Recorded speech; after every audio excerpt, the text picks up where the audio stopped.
Boa noite, meus amigos. Estamos aqui de volta. Como sempre, começamos invocando a Santíssima Virgem Maria e o Santo Padre Pio de Pietrelcina, para que roguem a Deus que nenhuma injustiça se cometa neste programa. A notícia mais importante da semana já está no cabeçalho do Mídia Sem Máscara, que é essa declaração do Lord Monckton. Lord Monckton foi assessor científico da Margaret Thatcher e é um tipo extraordinário, é um homem que fez o mais extenso e sério exame da questão do aquecimento global, desbancando a tese completamente uns meses atrás, 6 meses atrás.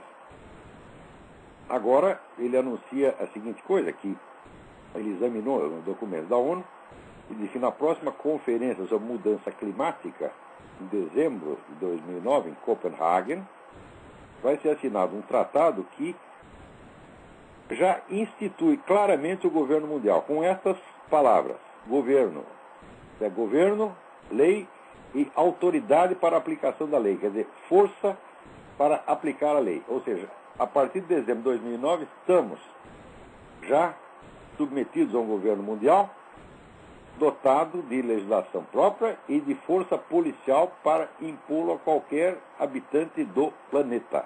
Isso é exatamente o que vai acontecer nessa conferência de Copenhague. Ou seja, nem a palavra governo mundial é mais camuflada. A coisa já está aí, veio para ficar. E, mais ainda, Lord Monckton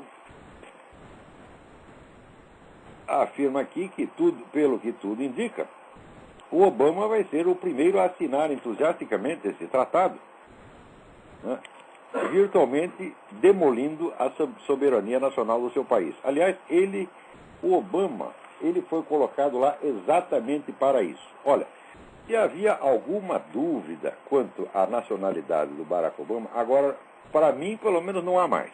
Depois que apareceu esta matéria da Associated Press de 2004, quando o Obama era candidato ao Senado, e a Associated Press apresentava Obama como um cidadão nascido no Quênia, tá certo?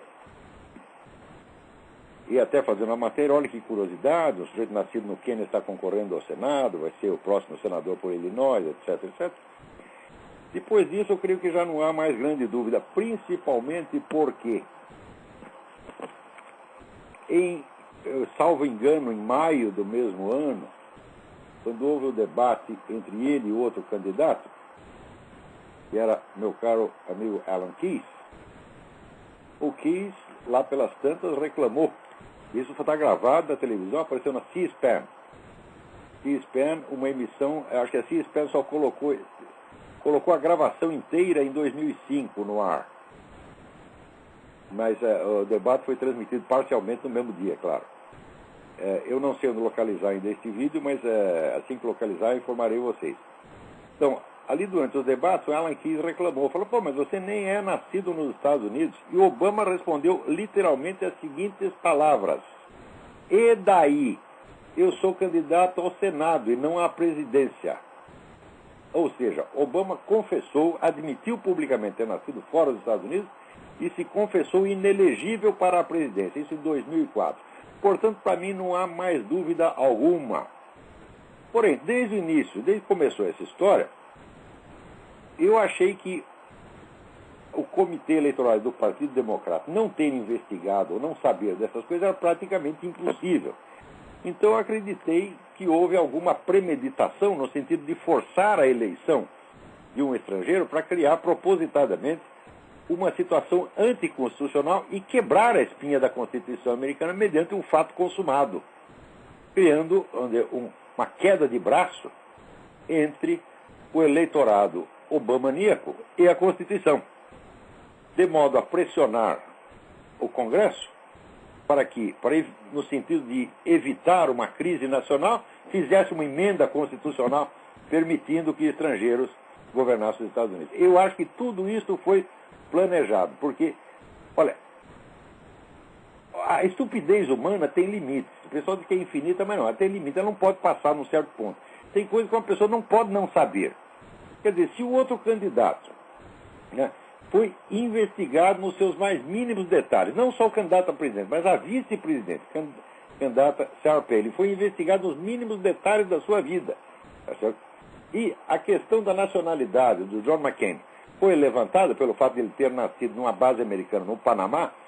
Quer dizer, sendo uma base americana, não há substantivamente nenhuma dúvida quanto à nacionalidade.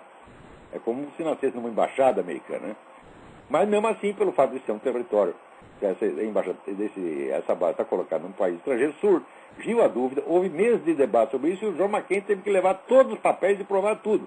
Ora, como é possível que, prestando tanta atenção num dos candidatos que nasceu no exterior, não se prestasse atenção nenhuma no outro e não se exigisse documento nenhum dele, que até hoje nenhum documento apareceu, exceto aquela farsa daquele certificado resumido que ele botou no seu site de propaganda. Ou seja, é impossível que eles não tenham reparado nisso. Absolutamente impossível. Portanto, só resta uma explicação. É a premeditação. Ou a premeditação, ou pelo menos, na mais branda das hipóteses, a cumplicidade passiva. Então, é claro que, mais ainda, sabendo que Obama teve toda a sua carreira subsidiada pela Arábia Saudita, que até hoje nem se explicou por quê, qual o interesse que a Arábia Saudita teria num sujeito desconhecido, chamado Barack Obama. Vejam vocês, e de repente você descobre que a Arábia Saudita está me dando dinheiro, né? Decidiram financiar tudo para mim, né? Financia meus estudos, minhas putarias, paga minhas amantes, etc, etc. E eu digo para você, não foi por nada, eles não querem nada, foi apenas bondade. Vocês vão acreditar? Claro que não. Então, no caso do Obama, também não. Se financiaram tudo, tá certo? E o fizeram, aliás, através do sujeito que era o advogado do Malcolm X, né? E, mais ainda, não foi um príncipe saudita qualquer, foi um príncipe saudita que é notório pelo seu apoio ao terrorismo. Então, é claro que esse Barack Obama é empregadinho da Arábia Saudita. É claro que ele está lá para demolir a soberania americana desde dentro. Para mim, não há mais a menor dúvida, e quem quer que não enxergue isso, é cego, é burro ou é parte interessada. A não ser que seja aquela hipótese de que é o puxa-saco compulsivo, que não ganha nada. Ele puxa o saco por amor à causa, entendeu? Por amor ao saco. Ele vê um saco e não aguenta, ele tem que puxar. Tá certo? Aqui nos Estados Unidos, puxa-saco chama-se, né, brown nose, quer dizer, o sujeito que enfia o nariz no traseiro do outro e sai marrom. Né? É pior do que a nossa expressão puxar saco. Puxar saco, afinal de contas, você pode puxar com uma luva de borracha. Tem muita gente que faz isso, puxação de saco elegante com luva de borracha. Mas brown nose, meu filho, não tem explicação. Né? Então, agora, enquanto isso aí no Brasil, o senador Inácio Arruda, do PCdoB, né, que agora é o relator da CPI das ONGs, já avisou que ele não vai investigar o MST. O MST é intocável. Mas o que você espera do PCdoB? PCdoB, gente, é o partido maoísta. É o partido que durante anos a fio fez a apologia e a defesa do governo mais genocida e criminoso que já existiu no mundo. Para mim, o PCdoB tinha que ser fechado, todos os seus membros têm que estar na cadeia por apologia do crime. Todos eles. Esse partido é um partido ilegal, é um partido criminoso na sua base. Ele é tão absurdo aceitar a existência de um PCdoB quanto seria aceitar um partido nazista. Com a diferença o seguinte: o Hitler matou 20 milhões de pessoas, tá certo? Porque era um incompetente. Competente era o Mao Tse-tung, que matou 75 milhões. Quer dizer, o Hitler estava na escolinha. Comparado com o Mao Tse-tung, era apenas, né, um delinquente juvenil. Agora, enquanto isso, aquela história da plantação de laranja que o MST destruiu, né, ela pertence ao Zé Carlos Cutrale. E foi colocado aí no YouTube, né, apareceu até na coluna do Reinaldo Azevedo, a conversa que o João Moreira Salles gravou, né, entre o Lula e o Duda Mendonça. Ambos combinando de tomar dinheiro do seu Cutrale para a campanha. E parece, gente, que o dinheiro não veio. E isso custou alguma coisa. Mas se viesse, se veio, vai dar na mesma. Porque todo empresário que acha e pode aplacar a fúria da esquerda com dinheiro, é um louco, é um trouxa. Porque não é que comunista não se venda. Comunista sempre se vende e não entrega. E depois ainda pede mais dinheiro, exige mais dinheiro. E depois ferra com quem o ajudou. Isso é assim ao longo de toda a história do comunismo. Por que que o PT, que é um partido marxista, há de ser diferente? Agora, ninguém raciocina sobre essas coisas no Brasil. Por quê? Porque vejam o que é jornalismo no Brasil. Essa semana recebeu, né, aqui na Universidade de Colômbia, o prêmio Maria Morse Cabot. Sabe quem recebeu? O colunista Merval Pereira, de O Globo. Ele foi homenageado pelas suas análises equilibradas, elegantes e bem informadas da política brasileira e por combater as formas veladas de censura que ainda vigem no país. Olha que coisa, minha gente. Primeiro, bem informadas, uma pinóia. Para não dizer bem informado, caralho. Porque o que esse Merval Pereira faz, o Merval Pereira foi o sujeito que me contratou para ir no Globo. Ele era o chefe de redação do Globo naquela época. Quando eu entrei no Globo e quando eu saí. Né? O que o Merval faz é repetir com 5, 6 ou 7 anos de atraso as informações sobre o Foro de São Paulo e sobre o movimento comunista na América Latina que eu dei no mesmo jornal do qual ele era o chefe de redação. Ele repete e não cita a fonte, o desgraçado. É isso que se chama de jornalismo no Brasil. Agora, quanto a lutar contra as formas veladas de censura que ainda vigem no país, tu quer mais censura do que aquela que praticaram sobre mim no próprio jornal que esse homem chefiava? Quer dizer, isso é um caso, sabe, é um caso para processo, gente. Porque isso é uma usurpação, isso é um assinte, isso é uma vigarice, isso é um estelionato jornalístico fora do comum. Está ouvindo bem, seu Merval? Quer dizer, eu já estou com o saco cheio de ser pauteio gratuito da mídia brasileira inteira. Inteira, presta atenção.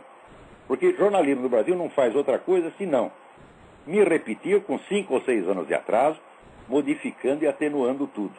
Quer dizer, no primeiro momento eles rejeitam. Não pode falar disso. Fala. Depois, à medida que as coisas vão se tornando públicas, eles não podem mais persistir fingindo que ignoram. Então, eles vão lá pôr um pouco de açúcar para parecer equilibrado e elegante. Porque você sabe que o monopólio da linguagem violenta, da acusação, é da esquerda. E a esquerda, ao mesmo tempo que ela diz o que ela quer, ela acusa todo mundo de qualquer coisa, tá certo? Ela cria as normas de polidez que ela impõe ao outro lado e a direita aceita. Você quer desagradar a direita? Seja mal educado contra os comunistas. Diga umas verdades duras sobre os comunistas, a direita toda olha para você como se você fosse um leproso. Né? E o Merval Pereira é o representante dessa direita, esse tipo de direita, tá certo? Que é empregadinha da esquerda, está lá para fazer de conta que está tudo bem, que está tudo dentro da mais estrita normalidade democrática, quando nós sabemos que não está. Quando o senhor presidente da República celebra o fato de que na próxima eleição só tem candidato de esquerda, como se não tivesse sido a mesma coisa nas eleições anteriores, tá certo? Como se em 2002 os candidatos não fossem ele, o Garotinho, o Ciro Gomes e o Zé Serra, e como se os debates não fossem apenas um campeonato de esquerdismo, literalmente, cada um dizendo para o outro, eu sou o verdadeiro esquerdista, não você, eu sou o representante da esquerda, não você. Isso foi o debate. Quer dizer, primeiro esse cara finge que não sabia que em 2002 foi assim. E segundo, este sinal explícito de controle ideológico da nação pelo partido dominante, ou por um pool de partidos dominantes, é celebrado pelo cara como se fosse democracia. Então, gente como o seu Merval está lá para fazer de conta que tudo isso é normal, que nós estamos na perfeita ordem democrática. Não, olha o que eu estou falando. Estou falando que esse negócio que o pessoal impõe aos outros a norma de polidez e impõe até as normas morais. E viram o que aconteceu aqui nos Estados Unidos, né? Uma diocese católica do estado de Delaware entrou com pedido de falência, porque já não tinha mais dinheiro para pagar indenizações aos pais de crianças que sofreram abuso sexual por parte de padres. Então, esses pais, o que fazem? Eles processam a igreja. Olha, peraí. Como é esse negócio de processar a igreja? Eu processo a igreja porque um padre abusou do meu filho? Eu processo a instituição porque um padre abusou do meu filho? Espera um pouquinho. Se um garçom me assalta ou bate em mim, eu devo processar o dono do restaurante? Se o homem do posto de gasolina, né, o frentista do posto de gasolina, bate a minha carteira, eu vou processar o dono do posto de gasolina? Né? Se um jornalista me rouba, entra lá na minha conta bancária, desvia o dinheiro todo, eu vou processar o dono do jornal? Isso nunca se faz, meu filho. Né? Se você apanha, né, um sargento te assalta, você processa o exército? Não, esse critério só vale para certas entidades que estão marcadas para destruição, entre as quais a Igreja Católica. Que eu saiba é o seguinte, o processo certo seria a Igreja processar o padre que agiu assim, porque, primeiro, se utilizou dela para fins indevidos, ilegais e criminosos. E segundo, lhe trouxe um dano, um prejuízo à imagem da instituição. Então, só que aqui, com a maior rapidez, com a maior presteza, a maior solicitude, esses filhos das putas desses bispos e cardeais aceitam. E a Igreja, como instituição, assume a culpa dos criminosos que abusaram dela. Isso é a inversão total. E de uns anos para cá, apareceu essa mania de pedir perdão coletivamente. Ora, isso parece ser uma exibição de bom mocismo, mas quando você analisa a coisa nas suas intenções, nos seus meios de execução e no seu resultado, a coisa é de uma perfídia quase diabólica. Por quê? Meu filho, se eu peço perdão a um terceiro em seu nome sem te consultar, eu estou te acusando de um crime ou de um pecado que você pode ignorar completamente. Então, por exemplo, chega o seu Lula lá no Senegal e, em nome do Brasil, pede desculpa pela escravidão. Ora, meu caro ouvinte, você escravizou alguém? Você tem escravo na sua casa? Deu chibatada em alguém? Você não fez nada disso. Como é que o homem assume a culpa? A hora que ele assume a culpa em nome de todos, ele não está assumindo a culpa nas costas dele. Ele está acusando os outros. Está acusando milhões de inocentes. E a mesma coisa faz o Papa. O Papa João Paulo II fez a mesma coisa. Na hora que ele, em nome da Igreja, pede desculpa pela perseguição que os judeus sofreram, eu digo, meu filho, você católico que está me ouvindo, você perseguiu algum judeu? Eu nunca persegui. Ao contrário. Só faço falar bem deles, defender contra quem os acusa. Então agora eu vou ser culpado disso? Todos nós. Mais ainda. Na Idade Média, quando os judeus eram perseguidos na Europa, aonde que eles iam buscar socorro? Eles iam todos para Roma, porque o Papa os protegia. Nunca houve perseguição de judeu a partir do Vaticano, a partir do Papa.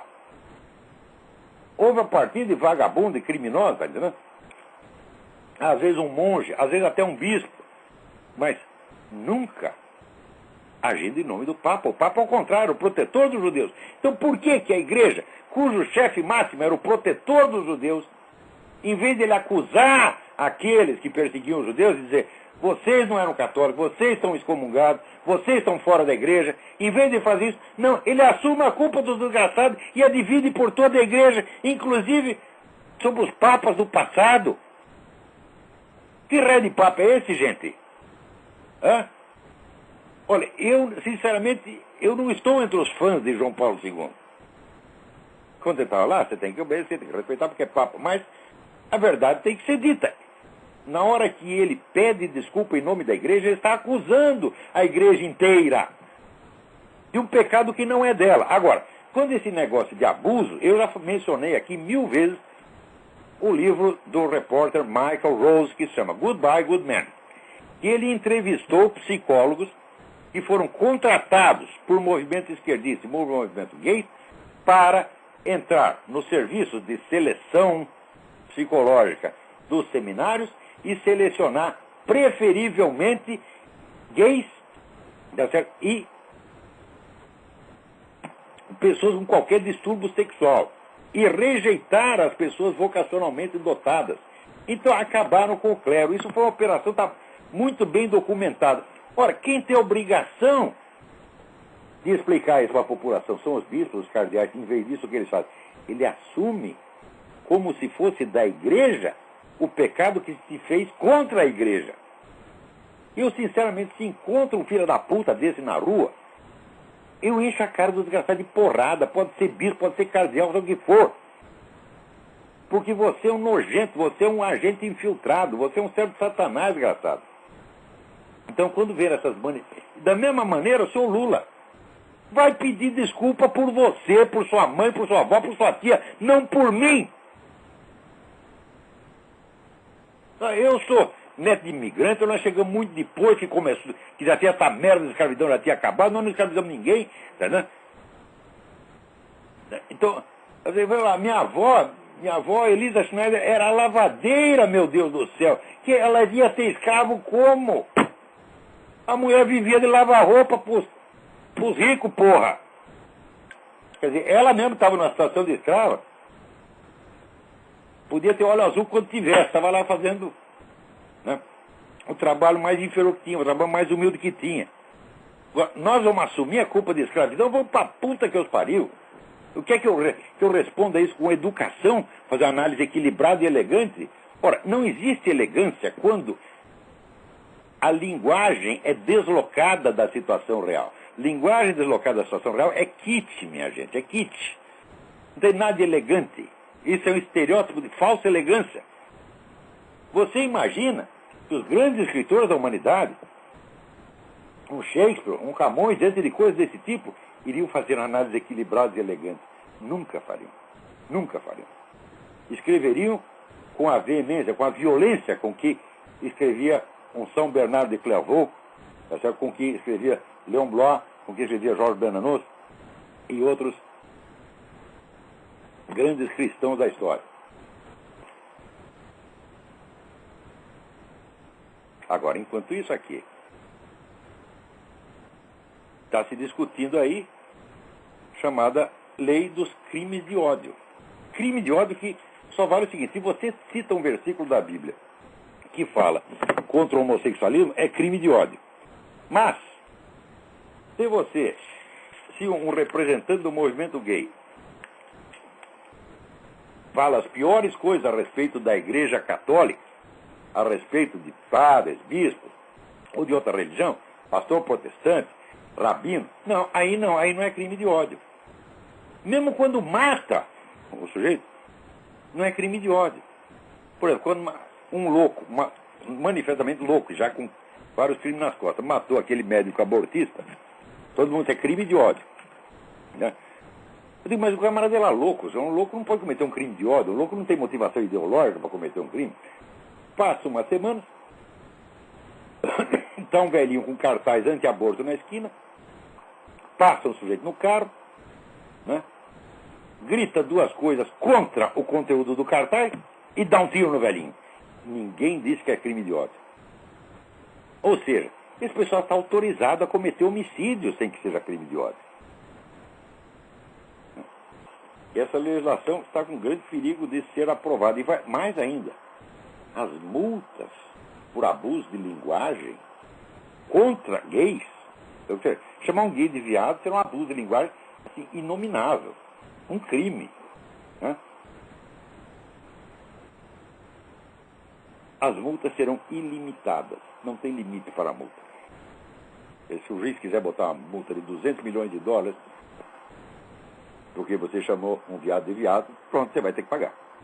Note bem que a mesma lei, similar, se bem que com multas não tão elevadas, foi imposta em São Paulo por aquele merda, tá certo, do ex-governador, o governador Geraldo Alckmin, tá certo, que era, veja vocês, o representante da direita na eleição contra o Lula. Você está vendo? Quer dizer, a direita, ela tem que lamber o pé da esquerda e ser boazinha e fazer sempre análises equilibradas. Ela tem, na melhor das hipóteses, ela tem que fingir neutralidades suprapartidária. Só quem tem direito de tomar posição e de tomar posição firme ou mesmo agressiva é a esquerda. Então, enquanto essa direita continuar fazendo isso, meu filho, nós não precisamos nem de esquerdista, porque esses direitistas destroem tudo. Né? Mas Mais ainda, você pensa que acaba. Essa semana foi assim, é o Museu dos Horrores, o Museu dos Horrores. Desde que o pessoal começou com esse negócio de nova ordem mundial, eles criaram tantas estratégias para você impor uma ditadura anestésica sem que ninguém perceba, por meios indiretos que vão fechando, colocando tabiques. Como aquela história do José J. Veiga, Sombras e Reis Barbudos. Leiam esse livro, é um grande romance brasileiro, né? Em que chega uma empresa na cidade e começa a colocar tabiques. Primeiro coloca tabique na praça, depois na rua, depois dentro das casas, depois dentro de cada quarto, e vai entabicando as pessoas, né? Gradativamente. E quando eles percebem que algo está acontecendo, já é tarde para reagir. Então, é exatamente o que os caras vão fazendo. Eles não vão chegar, eles não vão tomar o poder como o Lenin e dizer, fica implantado aqui a ditadura do proletariado. Eles não vão fazer isso. Eles vão usar legislações indiretas e vão gradativamente tirando todos os seus direitos e mudando o regime político sem que a nação nem perceba, como por exemplo se fez na Inglaterra. Eu até escrevi um artigo a respeito, quando uma boa parte, vamos dizer, da segurança nacional inglesa foi transferida para entidades internacionais, e note bem, 82% da população na Inglaterra ignorava completamente a coisa. Muito bem, aqui nos Estados Unidos, o que eles inventaram para implantar o socialismo do dia para a noite sem que ninguém perceba? Eles vão suprimir a propriedade privada da terra. Então, como é que eles vão fazer isso? Vão dizer, agora virou socialismo, acabou a propriedade privada da terra? Não, meu filho. Você pega uma comissão técnica, e a comissão técnica passa um regulamento que não é votado e diz o seguinte: todas as terras úmidas, por causa do problema da água, vai faltando água no mundo. Já viu isso? Hã? A água é um dos elementos que compõem o planeta. Ela jamais pode faltar. Não há nenhum problema de faltar. Só o Ciro Gomes acredita nisso, e ele quer criar um monopólio nacional da água. E segundo meu amigo Meira Pena, seria a Embraágua ou Águabras. Tá certo? E daí vai monopolizar e vai vender a água para os trouxas, que somos nós. E você vai ter que comprar água na garrafinha escrito Águabras do Ciro Gomes. Tá certo? Só que aqui eles fizeram pior. Todas as terras onde existe água, ou existe possibilidade de haver água, passam a ser do governo. Agora me diga o seguinte: que terra que perfurada a uma certa profundidade não corre o risco de dar água? Se você chegar no deserto do Saara e fizer um buraco suficientemente profundo, você vai encontrar água, pô. Então, quer dizer que primeiro eles ampliaram a definição de terras úmidas, né? Toda a terra agora passa a ser úmida. Isso quer dizer, todo o território americano passará a ser virtualmente do governo.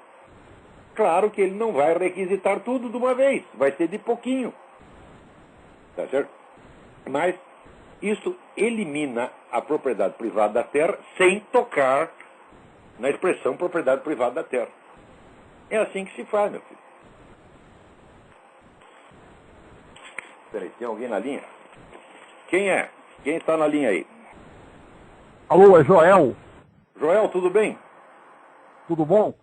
Eu gostaria de perguntar ao senhor se o senhor confirma que o jornalista Ali Camel também o plagiou no caso dos livros marxistas, os livros escolares de conteúdo marxista. Não, a mim não. A mim não. Eu acho que ele passou por cima do grande estudioso desse assunto, que foi o Nelson Lehmann da Silva. Nelson Lehmann da Silva acompanha esse negócio há 30 anos e pôs para circular na internet várias vezes as observações dele. Então eu acho que seria pelo menos uma questão de elegância citar o antecessor. Mas no Brasil vigora aquele negócio, aquela frase do Albert Einstein, que diz que muitas vezes o segredo da genialidade consiste apenas em ocultar as fontes. Ocultar as fontes no Brasil é norma, principalmente quando a fonte sou eu. É proibido citar o Olavo. Quer dizer, você chega lá e escreve artigo dizendo coisas que o Olavo já disse 7, 8 anos atrás e não cita. É proibido citar. Proibido citar por quê? O Olavo é duro demais, era radical demais. Ora, meu filho, você dizer as coisas como elas são é ser radical demais. Ele diz palavrão. Um momento. Eu comecei a botar palavrão em circulação neste programa. Eu não escrevo palavrões, meu filho. Tá certo? Eu fiz esse programa como um programa pessoal. Presta atenção. Esse programa é um programa pessoal dirigido aos correspondentes que me enviam e-mails. Esse programa foi feito para responder os meus e-mails. Então, aqui é território meu particular, eu falo o que eu quiser, do jeito que eu quiser.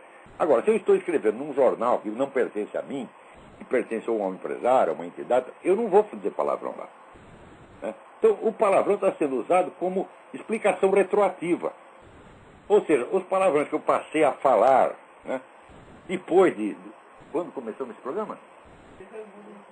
Dezembro de 2006, começam a ser usados como pretexto para rejeitar coisas que eu disse em 1998. Tá certo? Verdade. Por exemplo, agora veja, até figuras de linguagem. Eu, há anos, bato na tecla de comparar o número de mortos no Brasil com o número de mortos no Iraque. Né? E digo que no Brasil acontece uma guerra do Iraque por ano, se não duas. Ah, muito bem, agora apareceu a mesma figura de linguagem na Veja. Depois de eu ter dito isso anos a fio. Ou seja, esse pessoal demora muito para perceber a realidade ou para aceitá-la. Quando aceita de má vontade. E tem que camuflar um pouco para fingir que é equilibrado e moderado.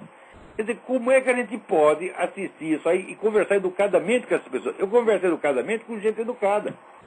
Agora, com vigarista, com bandido, eu não podendo bater no sujeito, se eu puder, eu bato. Tá certo? Mas eu já estou com 62 anos de idade, eu já passei da idade de ficar batendo nos outros. Né? Então, o que eu posso fazer é xingá-los. E isso é um direito do qual eu não abdico. Tá certo? E se eu chamar de vigarista algum sujeito que não é vigarista, ele que me processe. Porque eu, quando eu digo que você é filho da puta, eu mostro a fotografia da mãe dele no bordel.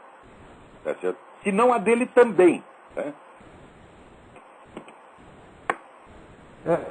É totalmente verdade isso, professor. O senhor realmente coloca várias questões que vão aparecer somente 10 anos, às vezes 15 anos depois. Exatamente. Na mídia. Eu devia cobrar direitos autorais desses caras. Eu sou o jornalista mais copiado do Brasil. Claro que eu nunca esperei outra conduta dessa gente. A classe jornalística brasileira é assim, é quase toda ela militante de esquerda, se não é militante é simpatizante, se não é simpatizante é puxa-saco, mesmo quando é direitista. Aliás, o direitista puxa-saco de esquerdista é pior do que o próprio esquerdista.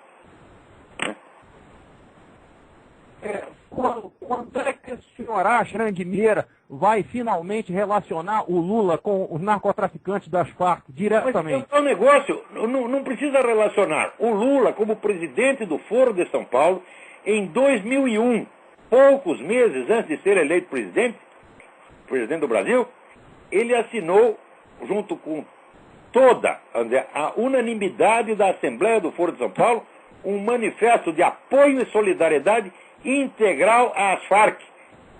Ora, esses manifestos de apoio, assinados como resoluções do Foro de São Paulo, têm um poder decisório, tem que ser cumprido, e ele está cumprindo, minha gente. Ou você acha que ele assina e depois faz o contrário? Você acha que o Lula é louco de desagradar, de ficar contra toda a esquerda latino-americana, quase 200 organizações que compõem o Foro de São Paulo, inclusive organizações armadas e perigosas, como a própria Farc ou o MIR? Não. O que ele prometeu para os caras, ele cumpre. O que ele promete para os eleitores, não. Mas o que ele promete para essa turma da esquerda, ele tem que cumprir, senão acabam com ele. Então, se 50 mil brasileiros, 40 ou 50 mil brasileiros continuam morrendo por ano, hoje mesmo eu estava lendo que só no Rio, no período de 8 anos, houve estão 60, não, perdão, período de 4 anos, 60 mil desaparecidos por causa do narcotráfico, por causa da violência do crime organizado, só no Rio de Janeiro, 60 mil pessoas. Se isso está acontecendo, é por culpa do senhor Luiz Inácio Lula da Silva, que não pode tocar no interesse das Farc.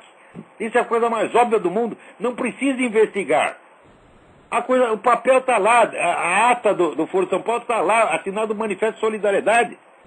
Agora, como é que vai dizer que o PT não é solidário às Farc?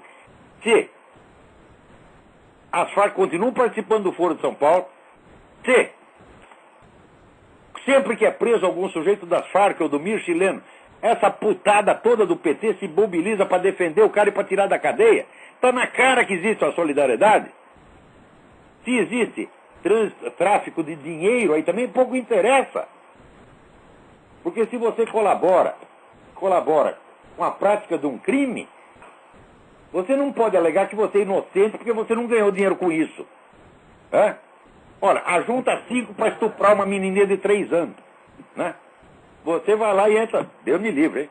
Estou dizendo que você faria uma coisa dessa, jamais. Mas vamos supor, eu entro lá e participo da porcaria e depois sou preso e chego lá, senhor juiz, eu sou inocente porque eu não ganhei um tostão com isso. A colaboração do Lula com a Farc é a mesma coisa. Agora, ninguém quer ver isso. Outro dia veio aquele general de merda dizer que narcotráfico não é um problema para as Forças Armadas brasileiras, não afeta a segurança nacional. E para que segurança nacional ele está falando? Se mora 50 mil pessoas por ano, é claro que é um problema de segurança nacional. Agora, esse general é um covarde, é um frouxo, é um boiola, esqueci até o nome do desgraçado. E ele que aparece na minha frente, eu digo na cara dele. E você, general, é uma vergonha para as Forças Armadas. Agora, nós sabemos que o narcotráfico não é mais crime comum. O narcotráfico está articulado politicamente. O narcotráfico é uma agressão organizada contra o país. É? Agora, esse desgraçado se prevalecendo, fazendo uma distinção formal e já ultrapassada entre o que é delinquência comum e o que é um ato de guerra, né? Como se ele não soubesse que as Farc estão praticando atos de guerra um atrás dos outros. Ele diz, não é problema nosso. Não é problema nosso, seu merda, porque você é um covarde. Você não é capaz de enfrentar um cachorro na rua. Vê um cachorro latindo para você mija nas calças. Eu não sei como aceitam um sujeito desse dentro das Forças Armadas.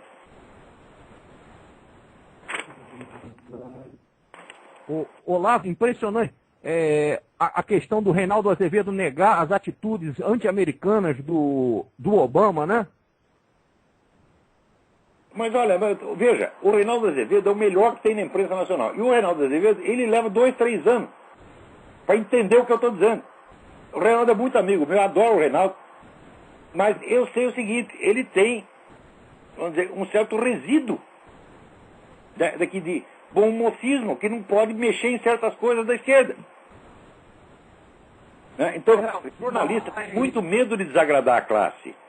Porque a classe jornalística, ela é cruel. Quando ela decide fazer piada com você, gostar da sua cara, eles intimidam você. Agora, eu não tenho medo de piada, tá certo? Eu não tenho medo do que a Bíblia chama do círculo dos escarnecedores, porque se escarnecer de mim, escarneço deles mais ainda, tá certo? Quer me fazer pagar mico, quem vai pagar mico é você, eu não tenho medo dessa gente. Já, imagina, vai concorrer comigo, rapaz? Vai no bate-boca comigo, o que é isso? Vai perder.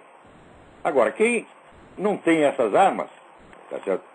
Intelectuais, verbais de que eu disponho, fica intimidado. Então, por exemplo, se a classe decide rir das investigações sobre o lugar de nascimento do Obama, então, mais que depressa, jornalistas conservadores e liberais se apressam em rir junto, para não desagradar a turma. Eu não preciso disso, minha gente. É? Se o Reinaldo ainda precisa, é uma pena, porque é um homem de grande talento e é um homem honesto, muito honesto. Tá certo? Então... mas esse caso da AN, né, fica evidente, né, que ele está se equivocando bastante, né? Se equivoca junto com a maioria. Segue a classe, meu filho. É verdade. Ok, obrigado, Olavo. Agora, veja, o fato de que exista na imprensa brasileira 3 ou 4 jornalistas, eles citam realmente o Reinaldo Azevedo, o Demetrio Magnoli e o Mainardi, o Diogo Mainardi. São 3, quer dizer, 3 jornalistas que são eles não são conservadores, nenhum deles é conservador, são antipetistas na mídia, já é suficiente para botar a turma toda da esquerda em alarma e falar de uma conspiração da extrema-direita. Conspiração perigosíssima. Esse jornal Brasil de Fato, tá certo?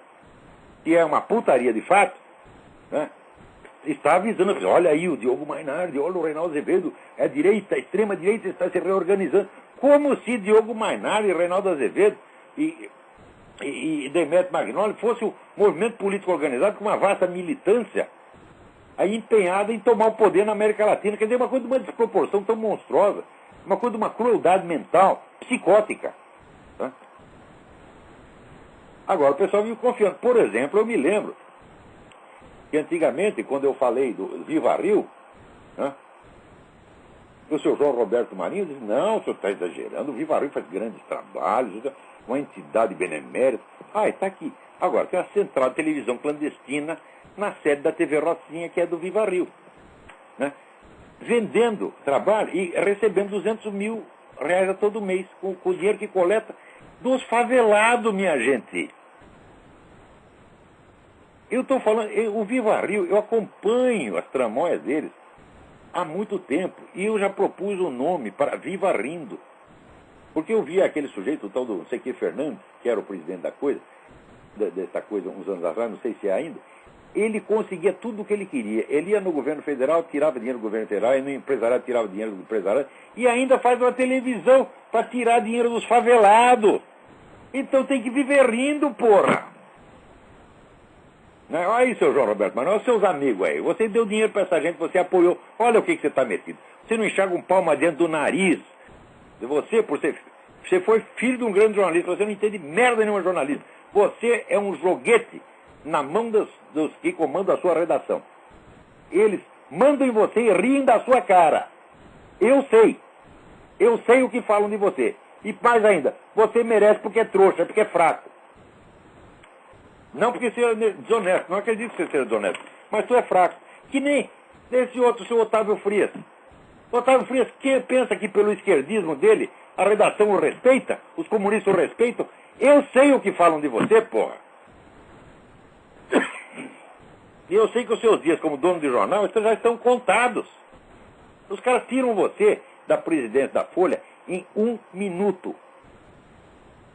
E você finge que não sabe disso aí. Agora, veja como as coisas estão indo no Brasil. O Conselho de Educação permite que transexuais usem um nome social. Então, agora, por exemplo, o sujeito se chama, né,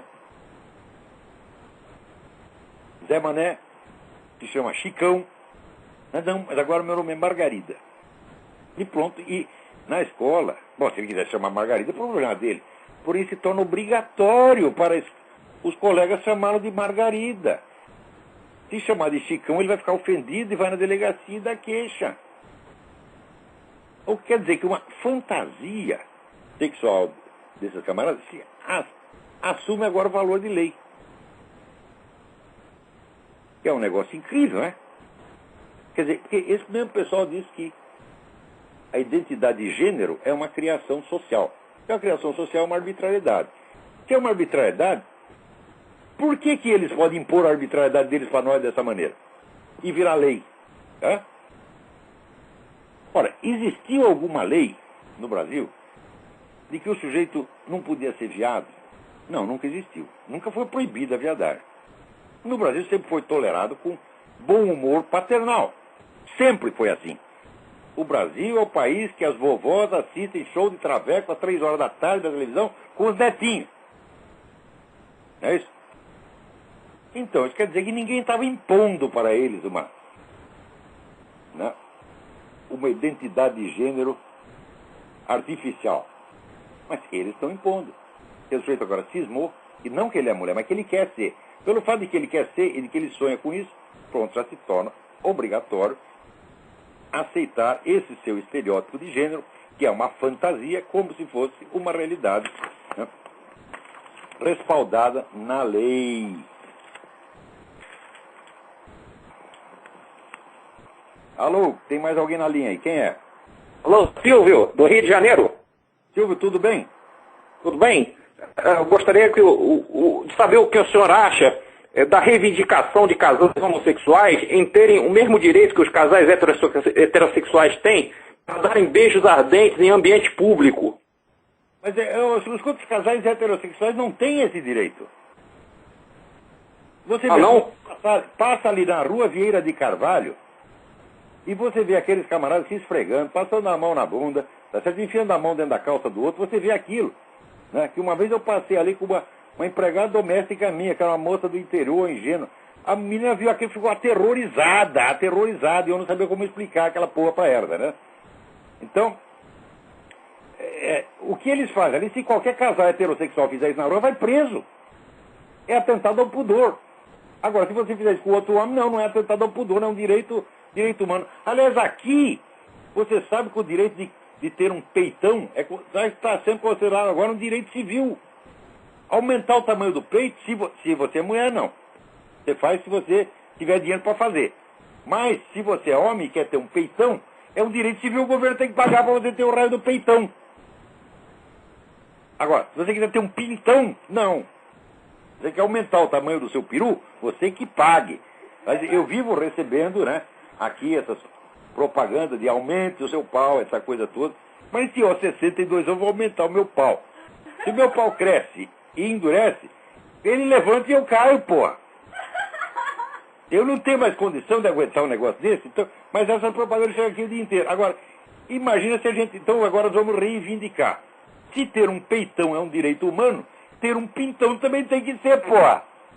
Então o governo tem que pagar para aumentar o meu pau, coisa que não é do meu interesse absolutamente. Depois dos 60, quanto menor for o seu pau, melhor para você. Porque senão o sangue vai tudo para lá, sai da cabeça, né?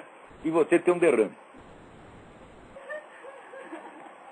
Agora, aqui, olha aqui, esse mundo está ficando assim, não é, louco ele já era, mas agora está assim, é loucura insolente, né? Veja, a diretora de comunicações da Casa Branca, Anita Dunn, após ter feito a apologia de Mao Tse-tung, que foi o maior assassino de massa que já houve, autor de 75 milhões de assassinatos. Depois dela fazer a apologia do cara, ela deu uma entrevista para um jornal da República Dominicana, veja você, confessando o seguinte: nós controlamos a mídia noticiosa. Nós, na Casa Branca, nós controlamos. De fato, controlam. E se tem um que eles não conseguem controlar, que é a Fox News, isso para eles é o suprassumo do escândalo. Veja, eu assisto a Fox News. Aqui, qualquer americano sabe que a Fox News não é conservadora e não é republicana. Ela é um pouco pró-republicana, mas conservadora não é. O que a Fox News faz é o seguinte: sempre que ela chama um cara da esquerda, ela chama um da direita também. Sempre faz isso. Isso é suficiente para ser considerado de extrema direita. Quer dizer, se a Fox News é extrema direita, então eu devo estar fora do espectro, porque depois do extremo não tem mais nada. Quer dizer, eu estou no nada, eu estou fora do universo. Porque para mim você dizer que o Bill O'Reilly é um conservador, fala, pá, pelo amor de Deus, pô. O que é isso? Vocês estão brincando? Né? Ó, você pode dizer, por exemplo, que o Rush Limbaugh é um conservador. Sim, esse é mesmo. Tá certo? Mas a turma da Fox News não, eles são direita moderadíssima. Né? Mas isso é suficiente para despertar a ira da Casa Branca. Eles não querem ninguém fora do esquema.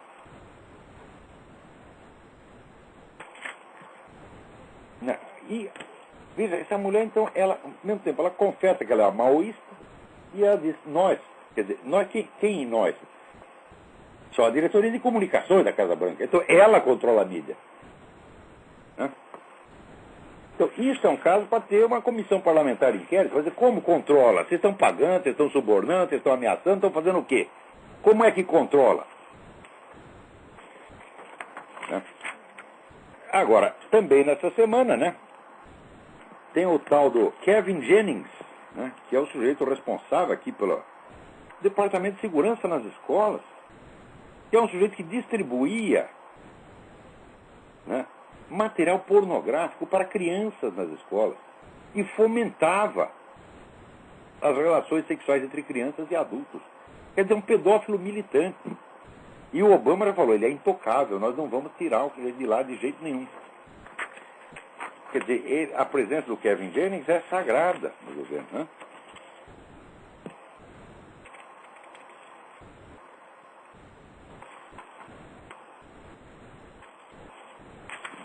Agora, veja, nem tudo está perdido. Por quê? Porque no processo promovido pelo Alan Keyes contra o Obama, através da advogada Orly Tate, os defensores do governo queriam que o processo fosse rejeitado in limine, alegando que nenhuma corte de justiça tem autoridade sobre o presidente da República e que ele só pode ser removido do cargo por impeachment. Não, argumento, o juiz percebeu que era capcioso. Por quê? Porque, para estar imunizado contra as cortes e acessível somente ao impeachment pelo parlamento, o sujeito tem que ser o presidente da República legítimo. Mas isso é exatamente o que se está discutindo no processo. Quer dizer, você não pode usar a matéria em discussão, a própria tese em discussão, tá certo? Como argumento. Você vai dar a matéria por julgada antes de ter sido julgada. Então o juiz percebeu e o que ele fez?